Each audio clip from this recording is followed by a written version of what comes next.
Hey, it is great to be back with you again on a deeper segment. This is where we look into the Bible, into what God says in practical ways, and go a bit deeper than we can on a Sunday morning. This last few weeks we've been talking about being brave. That's our focus. God wants you, the same as He wants me, to be brave, to be strong in the Lord. In fact, in Ephesians chapter 6, verse 10, it says, "Be strong in the Lord and the power of His might." That's what God has for every single believer. Why? Because there's so much going on around us that we really need to stir up the strength of God within us to be able to receive the empowerment that He's already put inside of us, to have it amplified, magnified within us so that we can stand strong in this generation. So when you consider that, then what does it mean in practical terms? How do we do it? Well, we talked about a number of things, and so I encourage you to check out our other online medium that's there. But for this particular focus, we talk about the joy of the Lord being our strength. So then don't be sad about what's going on around you. Instead, rejoice. Expect that God is going to turn it around. Expect the negative situations are going to be resolved, and God is going to get the glory for them. In fact, it tells us that in the Bible. It says, "Rejoice in the Lord always." Doesn't matter the situation. And again I say, see, he reinforced it again, and again I say, rejoice.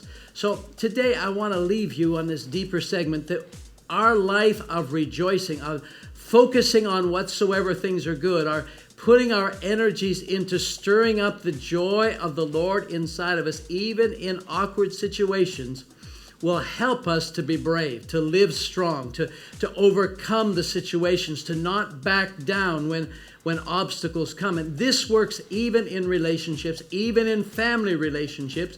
Sometimes when things are spoken by those close to us, we want to react and we want to get all stirred up and fire something back at them. That's a great time to just stop it. Just zip your lip up. Don't do it. Don't say things you'll regret. Instead, rejoice in the Lord.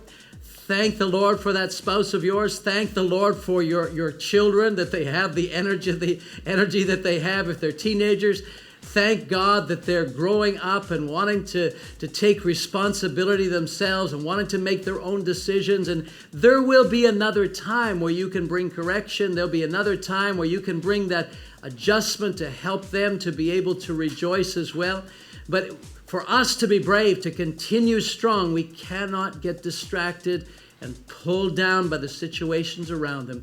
Instead, we have to live above the situations of life. I love the way the Apostle Paul said it there in 2 Corinthians chapter 4:18, where he said, "We look not at the things that are seen." Now, if you read the previous few verses, you hear all kinds of things he's gone through. But he made a choice, a wise decision. Don't look at those things. Instead, I'm going to be strong. I'm going to remain brave, and I'm going to focus on what God has said, what His plan is, what He's working behind the scenes to roll out. That's what I'm going to put my focus on. And then he said to look at those things that are not seen. Again, that's what God said. And as you put your faith in that, God can rectify the situation. He can carry you through the difficult times. He can encourage and enrich your life. So I believe in you, my friend. I believe God is there to help you to be brave. That's a term we're using. To be strong in the Lord and the power of His might. And then you can read down further in that Ephesians chapter 6 and how to put on the whole armor of God, those types of things. But my focus now is just to encourage you. God is on your side. We're praying for you. We're standing with you. We're joining our faith with you that God's work will be done in your life even this week. God bless you.